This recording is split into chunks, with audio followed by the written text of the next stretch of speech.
Hello and welcome to today's video. Today I'm doing a little book review, and that book is Digital Minimalism by Newport. Now, I'm by no means a productivity expert, but I have read a lot of books about productivity. I'm definitely an enthusiast, and Newport is one of the most well-known writers on things like productivity, and in this case, digital minimalism, or choosing a focused life in a noisy world.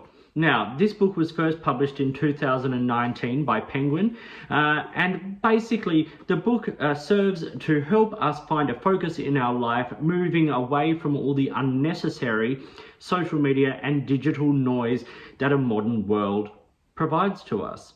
It's estimated that the average person spends up to 11 hours a day connected with information via radio, internet, social media, television, streaming services, all of those kinds of things.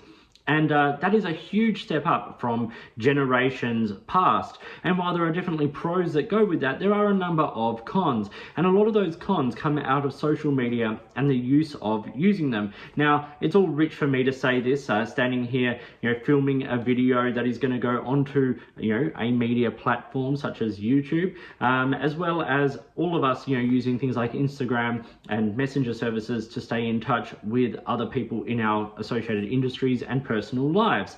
Now, it's interesting that the book is written by someone who claims to have never had, a Facebook account or anything like that.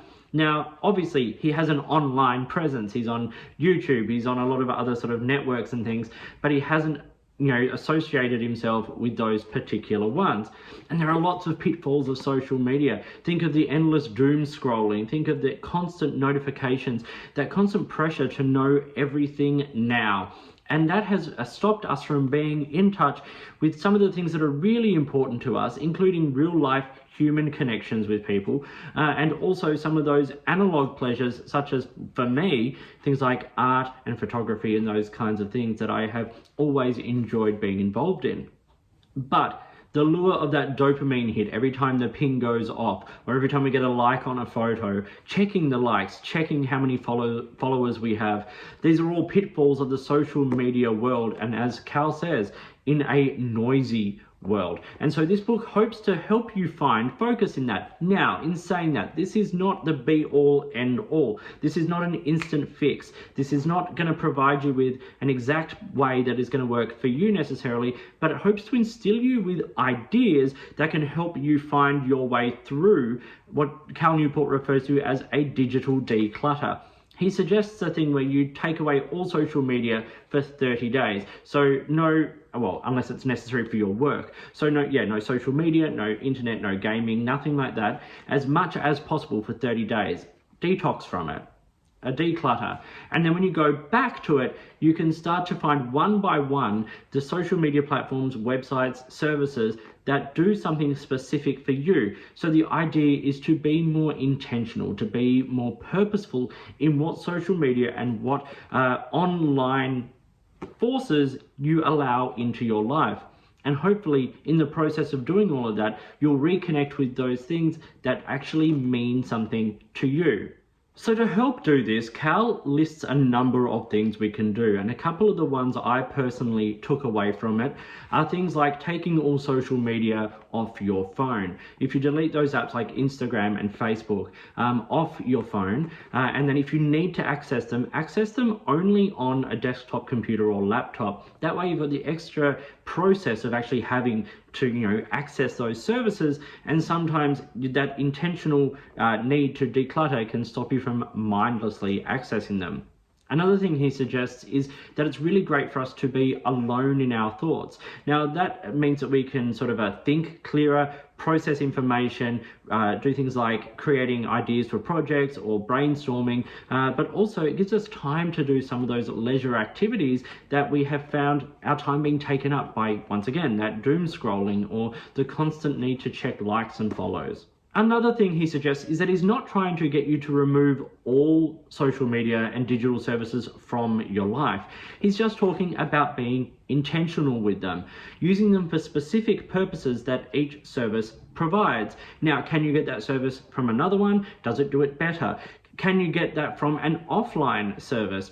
There is so much that he discusses in this, and he goes into incredible detail about the efforts that companies like Instagram and Facebook and the myriad of other social media networks, what they have gone to keep your eyes on their service. They talk about buying your time, and that is what they get their money for in terms of advertising, but they've done a lot of things to help you, force you, more to the point, into staying on their services for longer. A couple of ones that he suggests are things like the color of the notification icon was designed to be eye-catching and draw you to it, or even the idea of a like button. So once again, you get that little hit of dopamine every time someone likes. And actually, Cal suggests in this book that we stop mindlessly just clicking like on people's posts, because that gives us a sense of connection with that person that actually doesn't exist. Have a conversation with that person instead.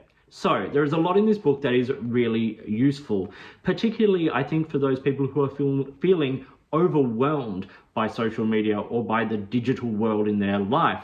It isn't going to be, as I said, the be-all, end-all. It's not the exact answer. And to be honest, there's a lot of writing in this book that could have been condensed and made into, well, as some other people have suggested, even a big blog post.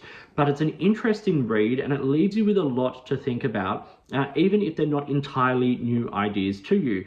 Cal's system of that digital declutter is a neat and tidy way of writing about it, of discussing it, of giving you ideas that you may want to take into your own life, and he backs it up with tons of information. So Cal Newport's book, Digital Minimalism, is a really interesting read. It's written well, it's well researched, all the information is really well presented without too much jargon or complex writing.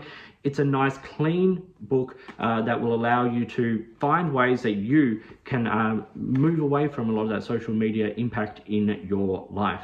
So I give this book a solid 3.8 to 4 out of 5. As I said, it's probably a little long for the content that's in there. It's not a particularly long book, but in terms of what is actually in there, it could be a glorified sort of blog post or article, but it is definitely well worth a read. So thank you for watching, and if you've got books about productivity or this kind of topic that you think I should look at, drop them in the comments below. I've read a bunch of them, and I've got a bunch more to read and some more book reviews coming up that I'm looking forward to doing. So thank you for watching. Like and subscribe, hit the notifications button, all that kind of stuff. It all helps the algorithm and helps me continue to grow the channel.